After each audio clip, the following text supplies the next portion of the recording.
Coming up next on The Voice of Alabama Politics, Ivey is in good health. Also, the V team takes a look at a libertarian comeback. And could Mo Brooks take over the Alabama Republican Party?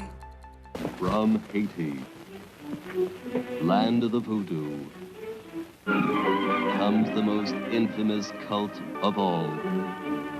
What's next? A zombie apocalypse?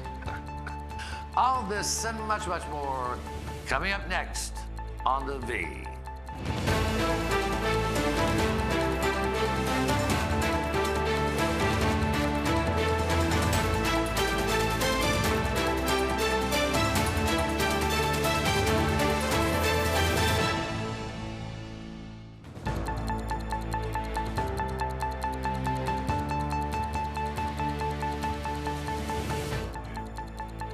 Welcome to The Voice of Alabama Politics, where we tackle the tough issues so you have the hard facts. I'm your host, Bill Britt, and today I'm joined by Susan Britt, research guru extraordinaire, and Josh Moon, investigative reporter and columnist at APR. Welcome. Hi. Hey, guys. Hi. Back in the studio again. It's sometimes luxurious to do it from home, and other times it's fun to do it here. It looks nice. It looks good. Yeah, it's like a good studio. Yeah, somebody else can clean up the mess here. Yeah, that's right. That's right. Yeah. Hey, speaking of messes, Josh, Perry Hooper Jr.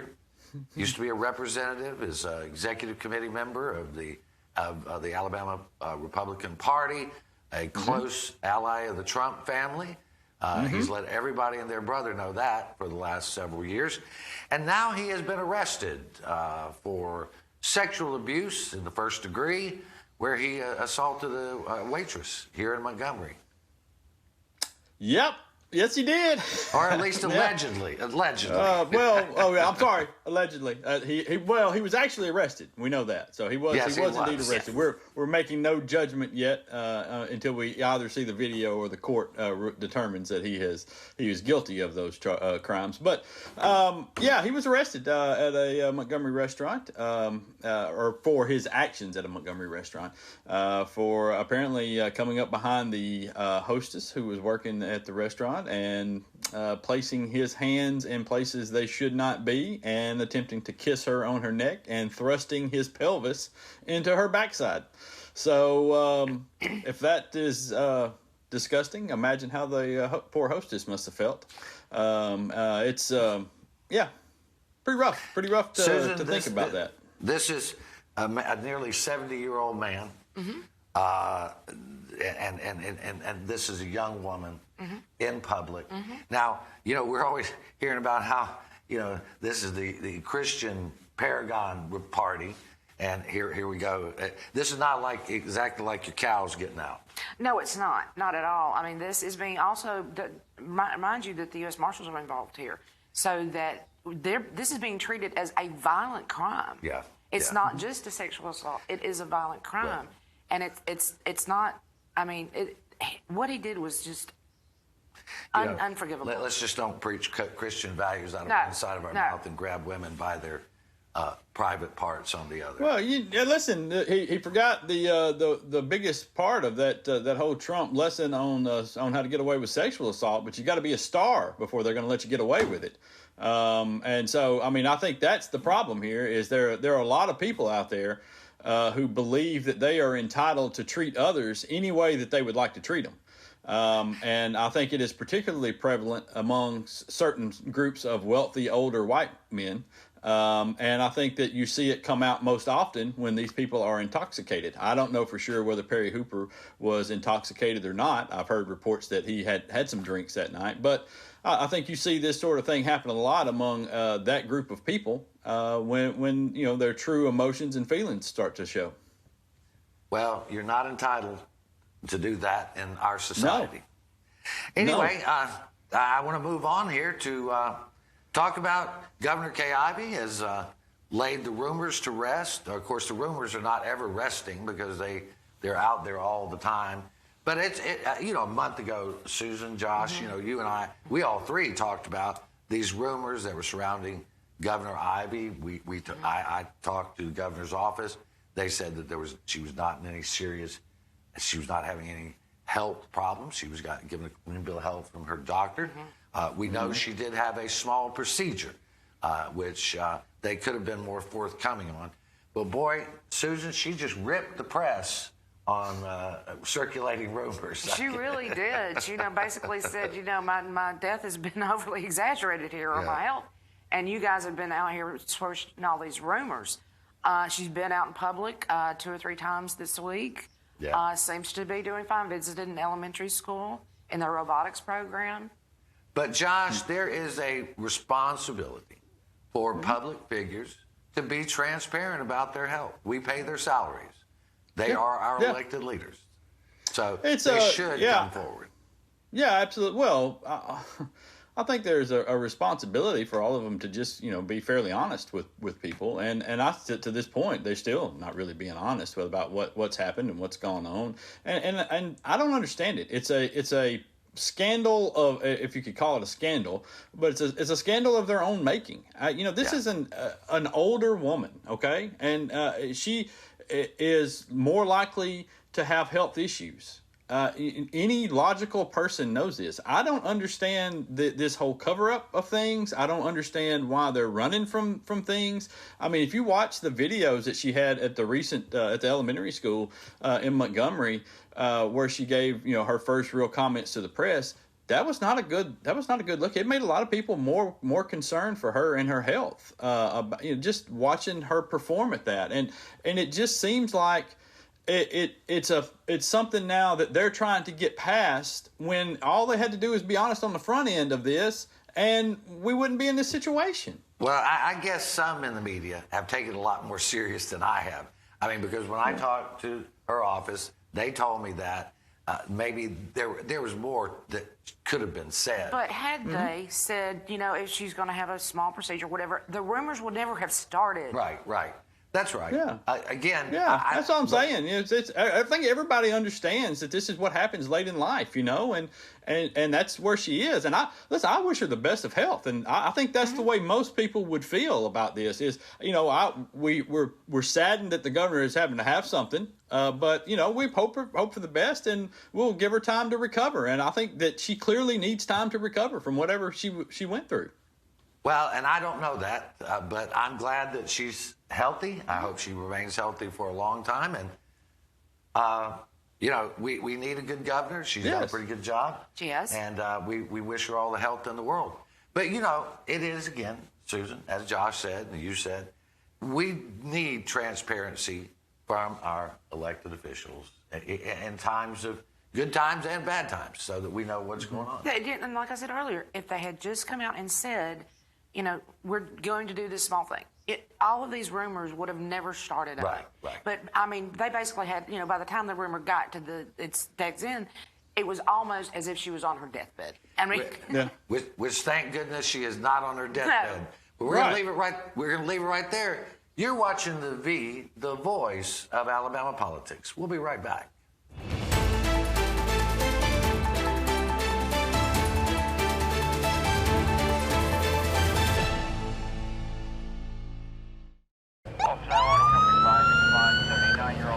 Speed is one of the biggest factors in a fatal car crash. Your car stops, but your body does not stop at the same time. Your body keeps going, and that could be running into your seatbelt, that could be hitting the airbag. Something has to stop it, and unfortunately, it's something very hard. There have been times that we've come upon accidents where if people weren't speeding, they'd probably still be alive today. It's truly dangerous, and it puts everybody at risk. There's just no point to it. This kind of stuff has got to stop. My dog Jupiter is frightened when I climb too high, the owl said.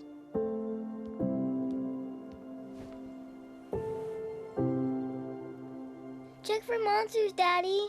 I did, honey. There are no monsters. You're perfectly safe.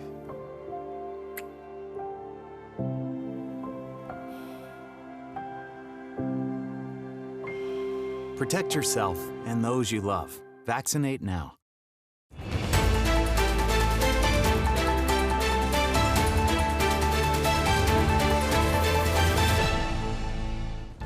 Welcome back to the voice of Alabama politics. Josh, you've written about this. Of course, it was a big deal, written in the Atlantic. Death row inmate Joe Namath James had murdered Faith Hall, his one-time girlfriend, in 1994. He was put to death recently by the state of Alabama, but there was a 3-hour period in which the Department of Corrections will not explain that they were trying to get the lethal injection into some vein in his body.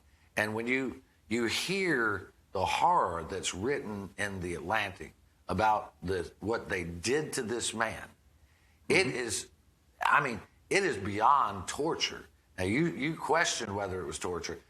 In my mind, it is torture if that in fact happened, but the Department of Corrections will not come clean about it. Yeah, this is a pretty big pattern of theirs, a pretty long pattern of theirs, of not coming clean about things that happened and everything being a secret all the time.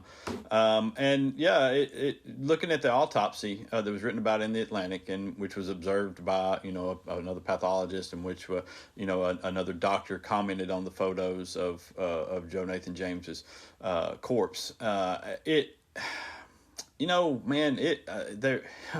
tough to read. It really is. And, I mean, he had gashes on his biceps from where he was pulling against the restraints that was holding him to the table while they were performing these procedures on him to try to find a vein, in which they performed what is known as a cut down, which basically they cut into his skin to try to gain access to a vein that they could see using a scalpel or some other sharp instrument. It just is. I think the thing that's most troubling is, James was representing himself in a lot of this stuff. He had refused legal counsel and was representing himself. He was alone back there. There was nobody to look out for him. We had a similar situation with Doyle Ham a few years back, and the same thing was going on where they were poking and prodding on Doyle Ham, but his attorney was back there with him, so he could look out for him, could speak up, and he put a stop to it. And said, listen, this can't continue. And ultimately, Ham, they couldn't find the vein. Ham was led back to his cell, and he then died later of natural causes. But that's what I'm saying here is there was nobody to stand up for him. And then he comes out of whatever was happening, and he is essentially dead to the world at that point before they ever inject him with any drugs. Right. So they clearly gave him something back there that sedated him to some degree. Susan, I mean, you can be on either side of the death penalty you want to be, even if you approve of the death penalty being barbaric to slice a man open to try to find a vein. Doesn't exactly seem like it fits into the Alabama values we're always hearing about. It doesn't really fit into you're talking about torturing someone to kill them. And like you said, you can be on either side of the death penalty, whether you're for it or against it. But when you're talking about slicing somebody's arm open to dig a vein out, that's pretty barbaric and not exactly, the gentle nature in which Jesus taught. But I do have to say, like Josh said, I want to pick up on that, is a lot of the people that observed it seemed to say that he looked sedated. Yeah. And you can't sedate someone in that situation. My understanding is it would be illegal for him not to be completely conscious of what's going on. He has to be conscious to hear his death warrant read. Mm-hmm. Now we've heard information from people that seem to have good knowledge that he was sedated, and we have good knowledge of who ordered the sedation, but we haven't been able to prove it yet, and they are covering it up and hiding this information from the public because they screwed up. The eyewitnesses there said that his eyes remained closed through the entire procedure and only moved during the throes of death. Yeah. Josh, we cannot be barbarians and expect to call it justice, I don't think. No. But, No, we can't. And, and in this, sedation in this particular case is particularly egregious because he was also his own legal counsel. Yeah. So you basically sedated. You cut off the brain of the person that could object legally in this situation. But no, we can't. You can't do this. You can't be, if we're going to hold ourselves up to this standard in which we have the authority to execute someone. And I'm not necessarily against the death penalty here. Okay, I don't like it in a lot of cases, and I think we have a lot of problems with the way we administer it. But I'm not necessarily against the death penalty. And but at the same time, we've got to do something. We've got to do something better and hold ourselves to a higher standard. Absolutely. We need to move on because this one is a big one here. That's a big one. Jimmy O'Neill Spencer has been charged by the state with murdering 3 individuals. Steve Marshall has made a lot of hay out of this, our Attorney General Steve Marshall, saying that this man should not have been out, Susan, because he was released on parole because of the good time laws. Right. Steve Marshall said he shouldn't have been out. We need to revisit the good time laws. We have looked at the timeline on this. He was released on December 17th to an Alabama facility. Then on January 18th, he gained his total release. On, June 15th, 2018, Spencer was arrested in Boaz for drug paraphernalia possession, resisting arrest, attempting to elude the police officer. They let him out on bond, Susan. Exactly. And you know what? I wonder, what were they doing? What was Steve Marshall doing? What was anybody doing? He went on to murder, several murders in July 2018, but had they stopped him in June, a month before, when he got arrested for the drug paraphernalia and all that, and realized he violated his parole, he would have never been out to commit the murders. Right. Where was the flag? Where was the flag at the Boaz Police Department? Where was the flag in the AG's office that says, here, you've got somebody that's violated their parole? That's my question. I mean, Josh, we got about 30 seconds. You cannot blame the good time laws when they did nothing to keep him in jail or revoke his parole. No, and just because somebody shows up with a TV crew to proclaim it doesn't make it so. And it's another thing where we're going to blame a system in which people are trying to figure out a way to reward those prisoners that do the right things and try to rehabilitate themselves. And you're going to try to punish that system and instead of simply doing your job. How about that? If you'd just done your job, that would have worked. Yeah, he would have never been out to murder people. But we're going to have to leave it right there. You're watching The V, the voice of Alabama politics. We'll be right back.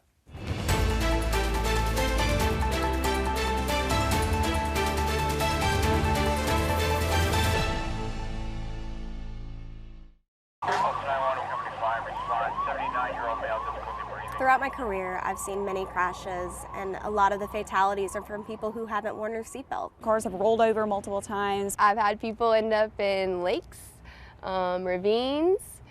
I've been looking for people in the woods for a couple hours before. Usually just about every bone in their body is broken, their organs have ruptured, and typically they die. You want to save a life, just simply click a button and put the seatbelt on. Seatbelts really do save lives. There was an old woman who lived in a shoe. She had so many children, she didn't know what to do.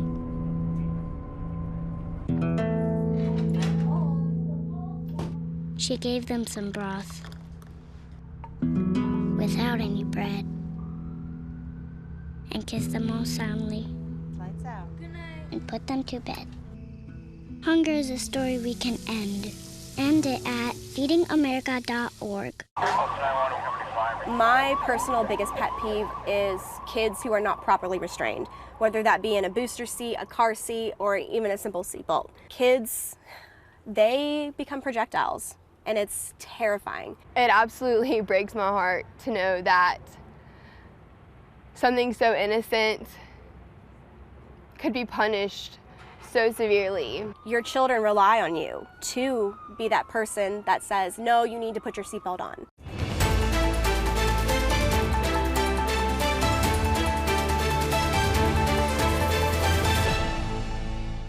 Welcome back to The V, the voice of Alabama politics. Susan, rumors swirling around Alabama politics. The Republican Party will elect a new chair in February of next year.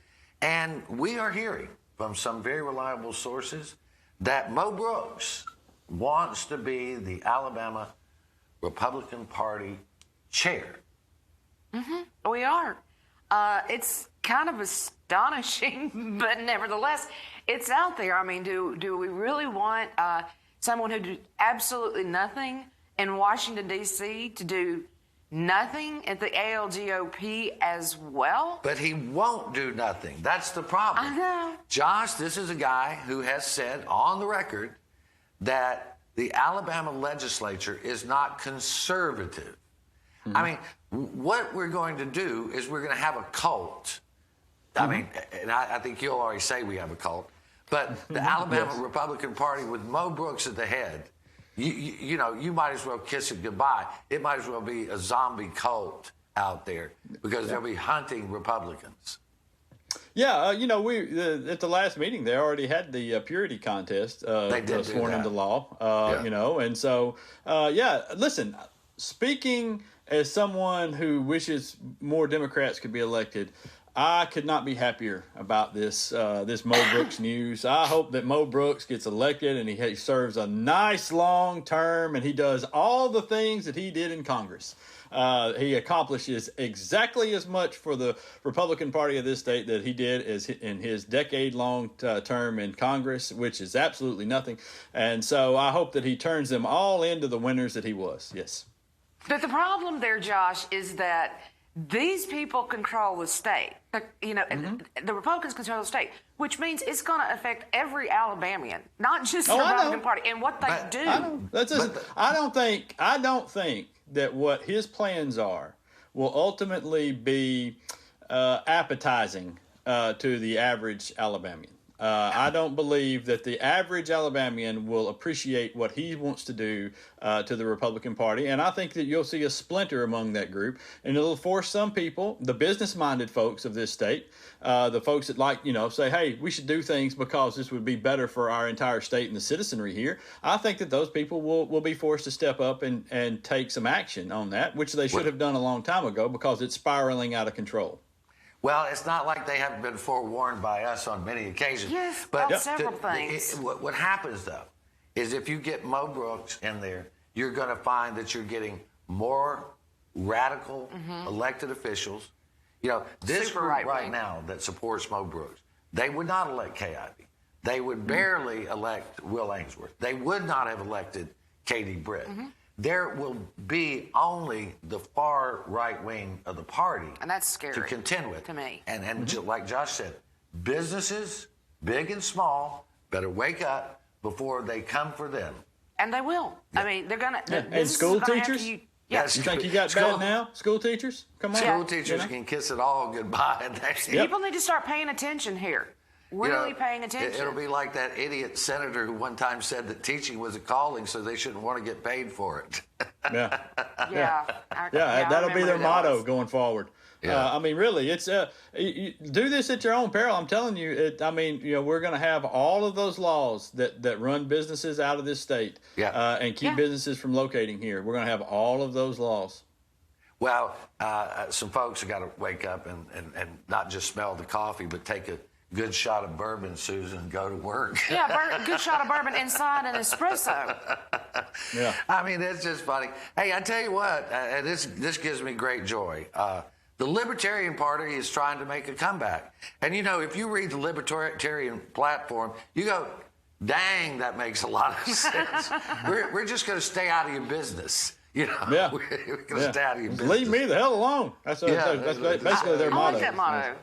But, Susan, you know, they're on the ballot. They've got some 57 candidates running right now. It's a floating number because they don't have a solid number. But that's a big deal. I mean, they're challenging Republicans in places that Democrats aren't. Yes, they are, quite aggressively as well. Now, like Ballotpedia shows that we got Libertarians have 57 candidates running in the legislature, and Democrats have 62. So they're real tight there with the Democrats on how many they've got. it's looking like they're trying to become going to actually become a viable party here, possibly. Yeah, Josh, it's hard to get ballot access in Alabama. It's one of the worst in the country, but these guys have worked hard. It's going to be interesting to see if they get any traction. Yeah, listen, I'm all for anything that divides this up and forces people to negotiate and go to the table and bargain on bills and laws and things. Anything that squashes it so one party is not in control of everything, I'm all for it.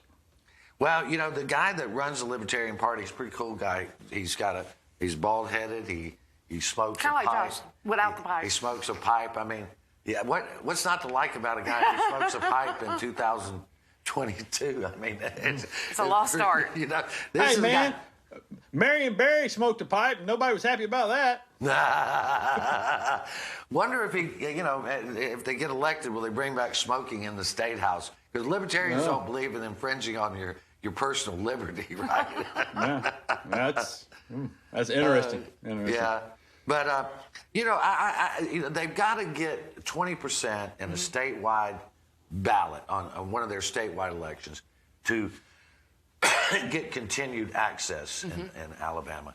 But I'd rather have 3 parties than one. Absolutely. Absolutely. Yes. Because I would take 20. Killing us. Yeah. What's that, Josh? I'd take 20 parties at this point. I mean, just something other than the one. The one doesn't work. It doesn't ever work. No matter which party it is, it doesn't work. It didn't work when we had the Democrats. Nope. It's not working now when we have the Republicans. So 3 cheers to the Libertarians who are wanting to shake up the status quo. Go for it, go. All right, we're going to have to leave it right there. You've been watching the voice of Alabama politics. You watch us because we watch them.